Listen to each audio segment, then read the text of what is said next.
안녕하십니까. 합동연합학술원 강의를 시작합니다. 오늘은 유튜브의 1554회차 영상입니다. 주제는 바울의 복음, 변화의 복음을 이해하는 근거 네 번째가 되겠습니다. 바울의 변화의 복음을 이해하는 근거가 무엇이냐, 그 네 번째입니다.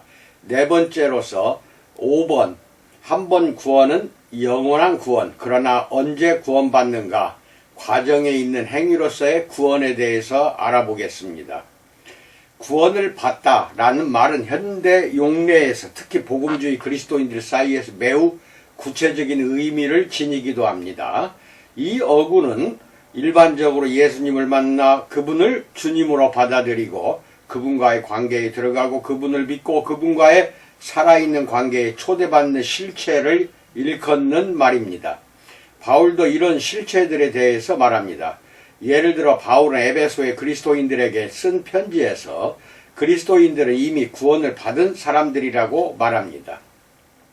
에베소서 2장 8절에서 너희는 그 은혜에 의하여 믿음으로 말미암아 구원을 받았으니 이것은 너희에게서 난 것이 아니요 하나님의 선물이라 라고 말합니다.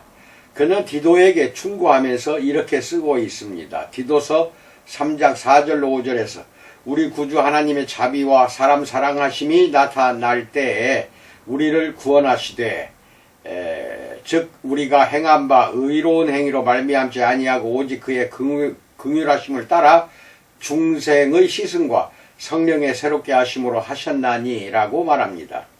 하지만 그가 구원 언어 용례를 이런 경험들에 한정하지 않았다는 사실을 주목하는 것이 중요합니다. 구원과 구원을 받다라는 용어는 우리가 관계되어 있는 보다 넓은 하나님의 드라마의 일부분입니다.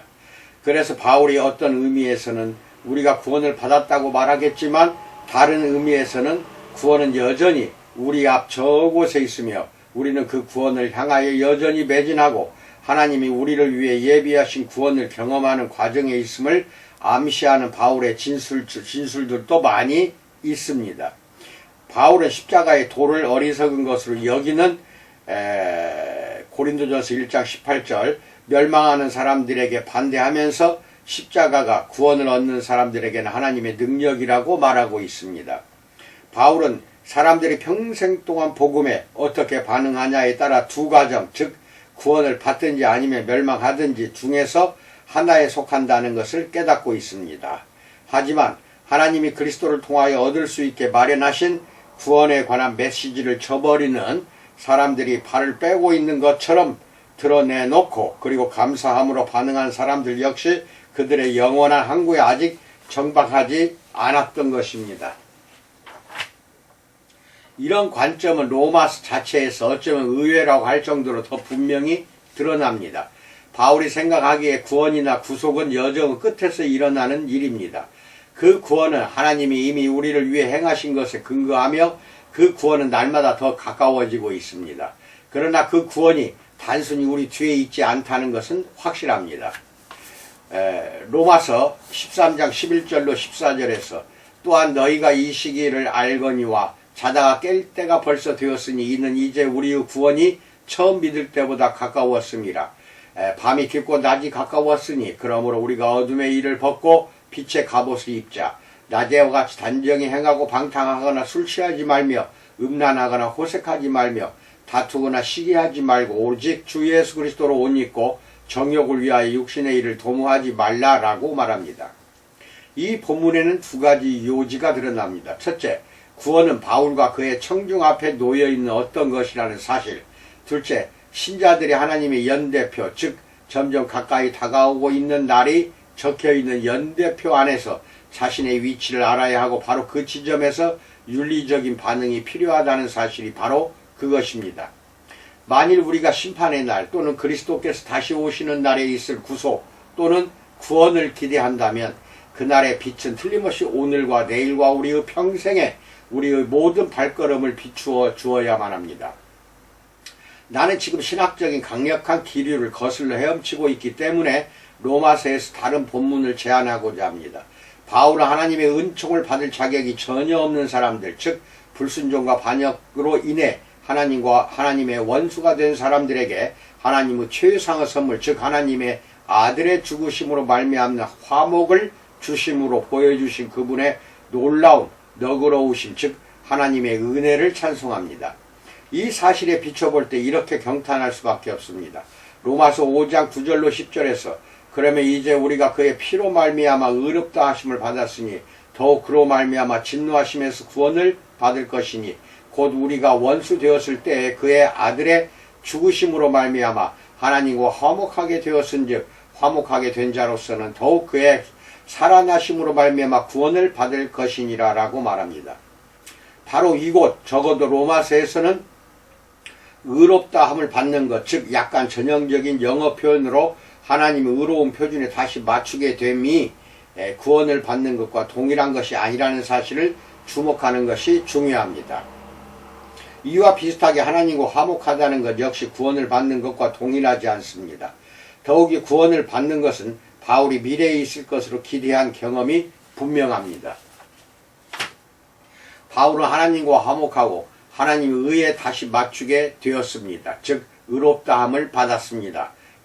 이런 표현은 현재 경험을 미래에 경험할 일을 보증해 주는 것으로 이해했지만 그럼에도 그것은 지금 그가 이미 소유하고 경험하는 것, 즉 내 주머니에 있는 어떤 것이라기보다는 여전히 미래에 머물러 있습니다.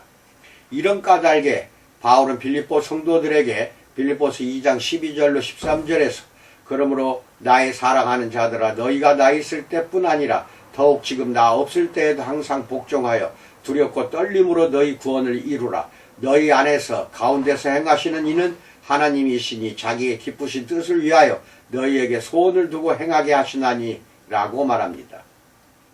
그리고 그는 최고로 겸손하게 자신 아직 이르지 못했다고 말할 수가 있습니다. 빌립보서 3장 10절로 15절에서 내가 그리스도와 그 부활의 권능과 그 고난의 참여함을 알고자 하여 그의 죽으심을 본받아 어떻게 해서든지 죽은 자 가운데서 부활에 이르려 하노니 내가 이미 얻었다 함도 아니 온전히 이루었다 함도 아니라 오직 내가 그리스도 예수께 잡힌 바 된 그것을 잡으려고 달려가노라. 형제들아 나는 아직 내가 잡은 줄로 여기지 아니하고 오직 한 일 즉 뒤에 있는 것을 잊어버리고 앞에 있는 것을 잡으려고 표대를 향하여 그리스도 예수 안에서 하나님이 위에서 부르신 부름의 상을 위하여 달려가노라. 그러므로 누구든지 우리 온전히 이룬 자들은 이렇게 생각할지니 만일 어떤 일에 너희가 달리 생각하면 하나님이 이것도 너희에게 나타내시리라 라고 말합니다. 하나님의 사역이 우리 안에서 구원의 완전한 결과를 이루게 하는 것, 우리 포부의 초점을 우리가 점점 예수님처럼 되는 데에 맞추는 것, 특히 예수님께서 죽기까지 자신을 내주신 순종으로 보여주신 하나님과 사람들에 대한 마음과 헌신, 즉 만일 우리가 바울의 말에 귀를 기울인다면 이 모든 것을 하나님께서 우리에게 제공하실 구원의 완성을 고대할 때 우리를 몰아가는 열정과 우리의 과제가 됩니다.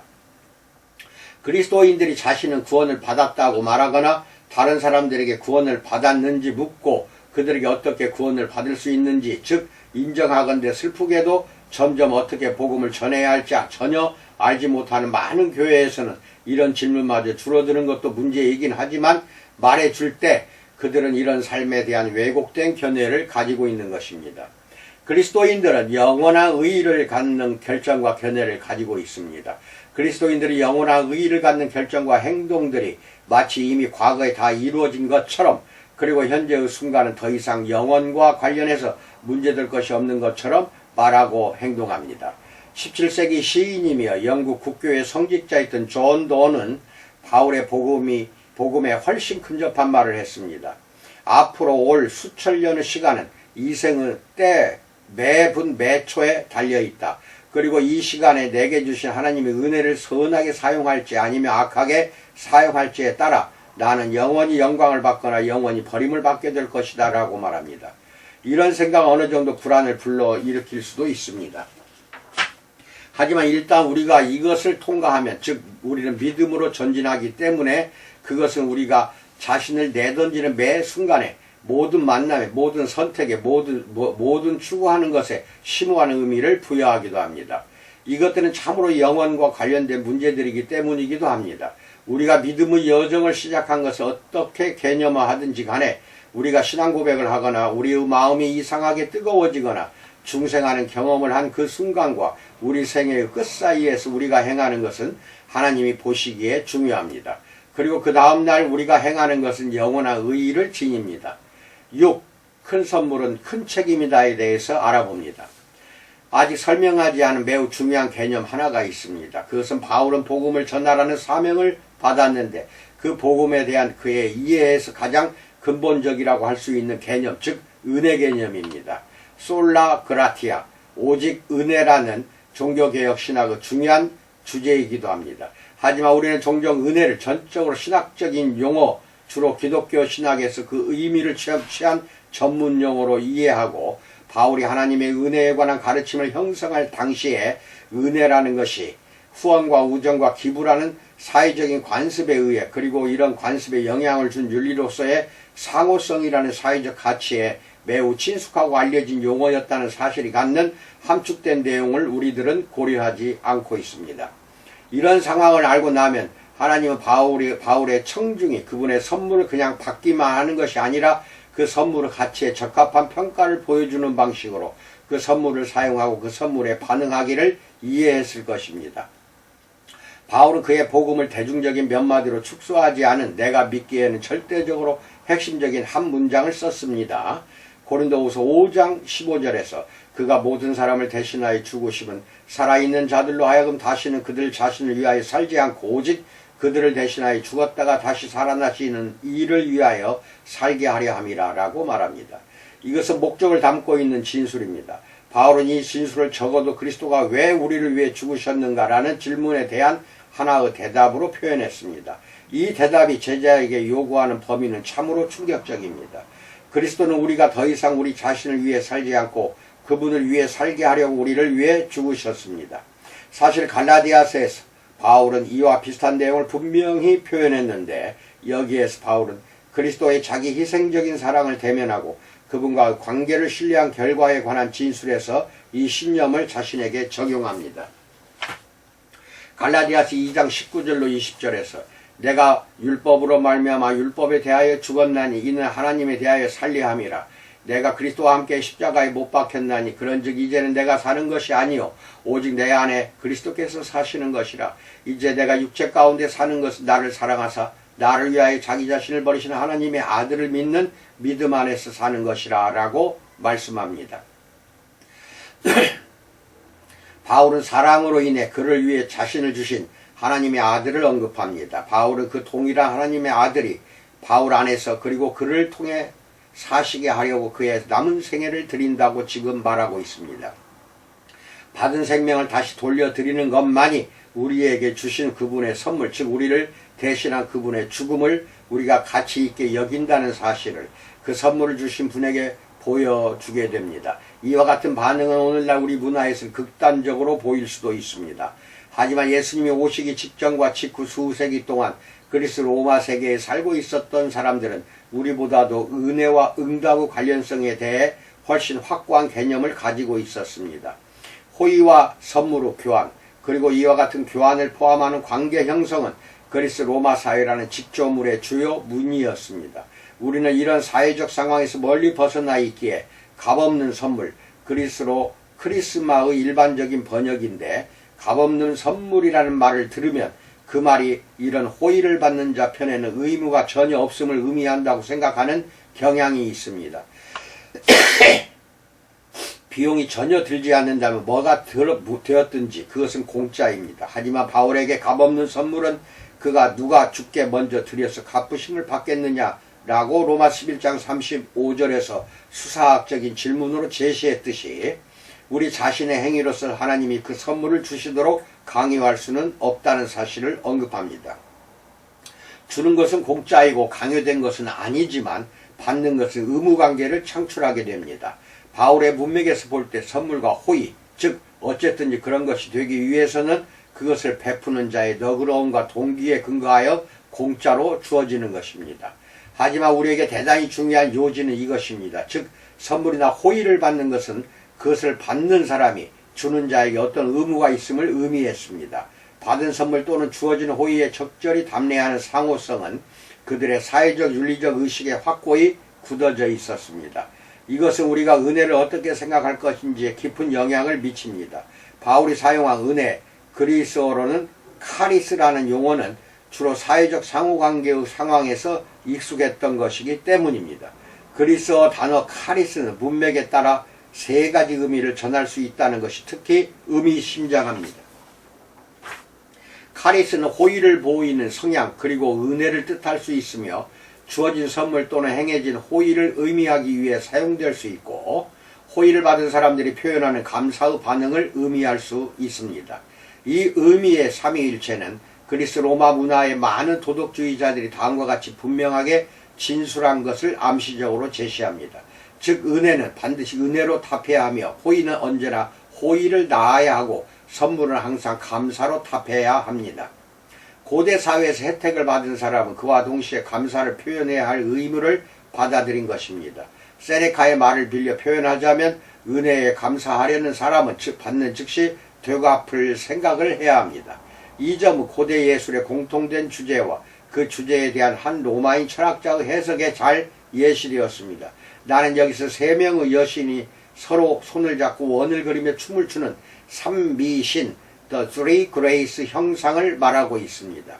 세네카는 이 형상을 이렇게 해석합니다.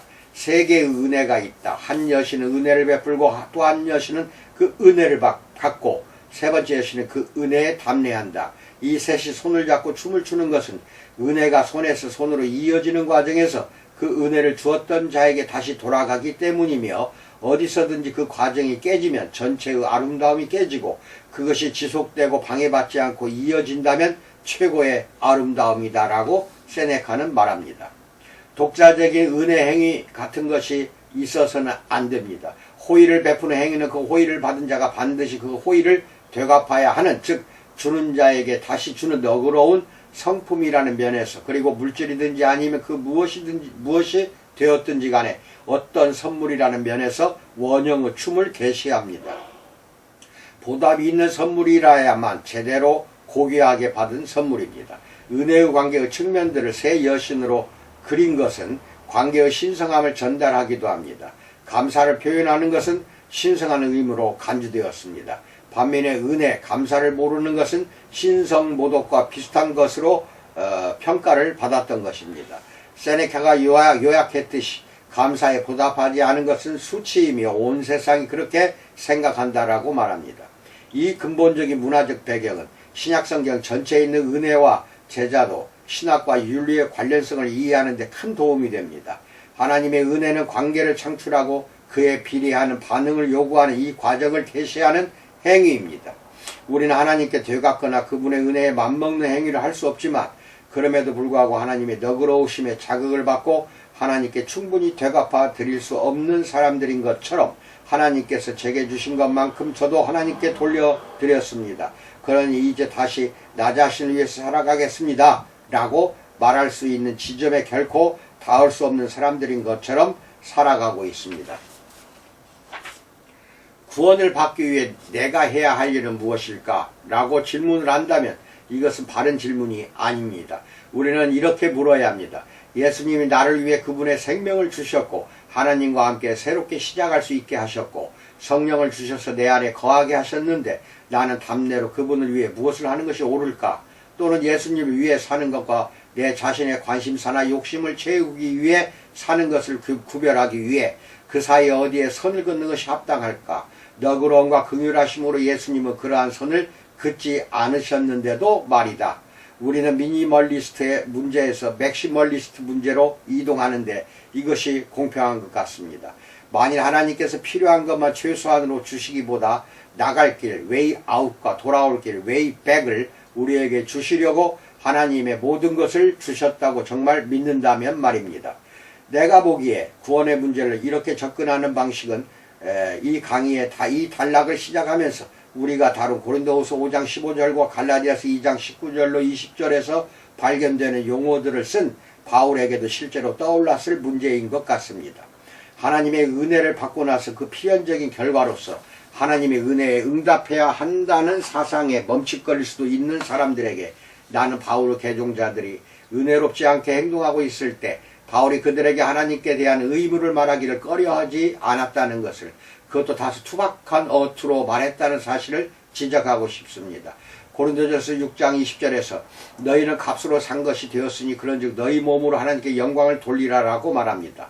구속은 더 너그러운 긍휼의 행동, 즉 은혜의 행동이지만 몸값을 지불받았다면 몸값을 지불해준 사람에 대한 의무가 발생하게 됩니다.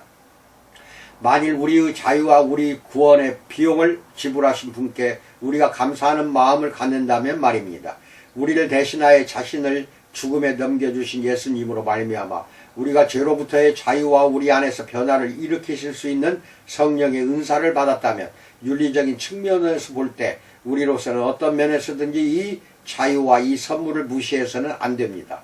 이처럼 큰 대가를 치른 것은 틀림없이 귀한 것이며 적절히 사용해야 합니다. 예수님의 죽음이 당신에게 어떤 가치가 있는가요? 당신에게 예수님의 죽음은 당신의 남은 생애를 그분을 위해 그분의 방식대로 살고 당신 자신을 위해 당신의 방식대로 살지 않을 만큼 가치가 있는가요?